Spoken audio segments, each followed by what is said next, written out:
it is surrounded by various kind of risk arises due to uncertainty. That risk may be caused due to fire, loss by theft, or any other causes. For this, business need to be some kind of financial protection, and this financial protection is given by the insurance company, which helps the business to minimize the risk of loss. So we may say that insurance is a service which covers the risk and minimizes the losses caused by uncertainties. It is the contract between an individual or a business and an insurance company in the insured where the insured pays a premium to the insurer to cover for the insured loss.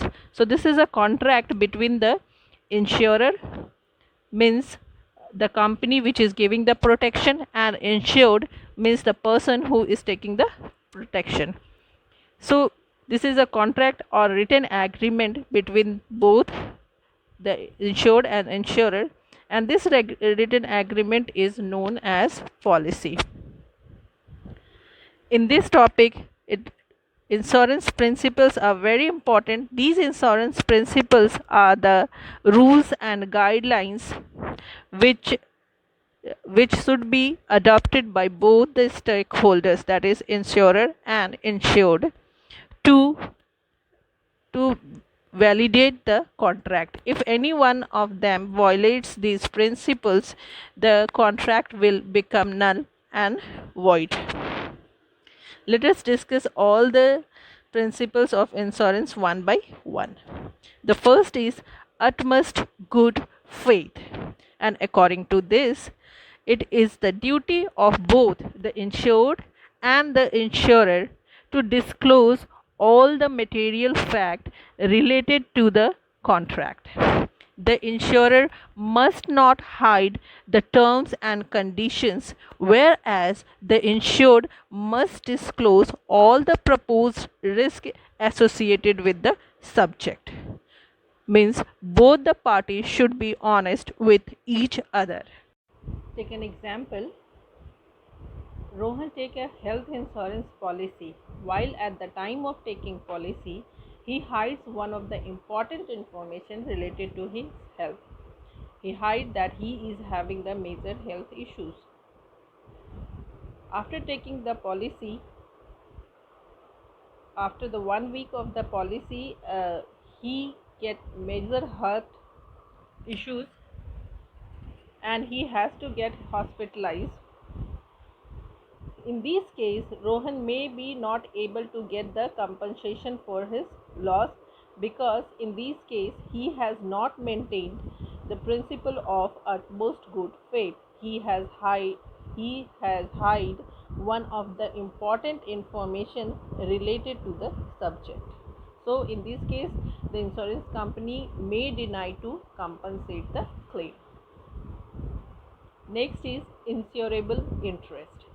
Here, insurable interest means the insured must have some financial interest with the subject for which he is taking the policy. Means he must have the relations with that subject for which he is taking the policy. For example, a father can take the insurance policy for his son, but he cannot take the policy for his neighbor's son. In the same way, one can take the policy for his own house, but cannot take the policy for the protection of somebody stranger's house. Insurable interest is very important for getting the compensation, and in case of life insurance, insurable interest must present at the time of taking the policy. Means the insured must have the relationship with the subject when he is taking the policy. In case of fire insurance, insurable interest must present at the time of taking the policy as well as at the time of the claim of the policy. And in case of marine insurance, insurable interest must present at the time of the claim or policy. Next is principle of indemnity. So this principle states that insurance is about the compensation of loss. Insurer provide the compensation to the insured for the loss for which he is covered. The insurer undertakes to compensate the insurer to the insured for the loss, and the loss is measured in terms of money.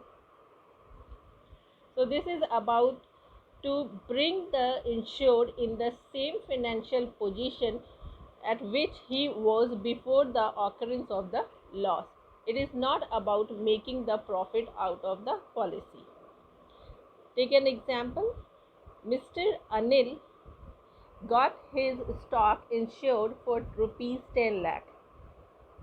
A fire occurred and the stock get destroyed, and the value of the loss was estimated for 6 lakhs, for 2 lakhs. So in this case, the insurance company will pay the compensation for only rupees 2 lakh, not for the whole insured amount, because insurance is about to bring the insured in the same financial position as he was earlier. Next is proximate cause. This principle means the proximate cause here means that the most nearest cause which is mentioned in the policy, means for which the policy has been taken, the claim will only be made for that nearest cause. Example, suppose the stock has been protected, or the insurance for the stock has been taken against the flood, but unfortunately the good damaged due to the excess heat in the factory. Now in this case, the insured will not be able to claim for the damage, because this is not the nearest cause of damage, because the policy was taken for the flood. So in this case, the compensation will not be paid. Next is principle of subrogation. This principle states that once the claim is settled, then the insured cannot recover any money from the insured property for any other alternative source or another source. For example, if Mr. X has insured his goods against fire, and his goods have partly damaged in that incident, so and for this incident he has already taken the compensation for his loss.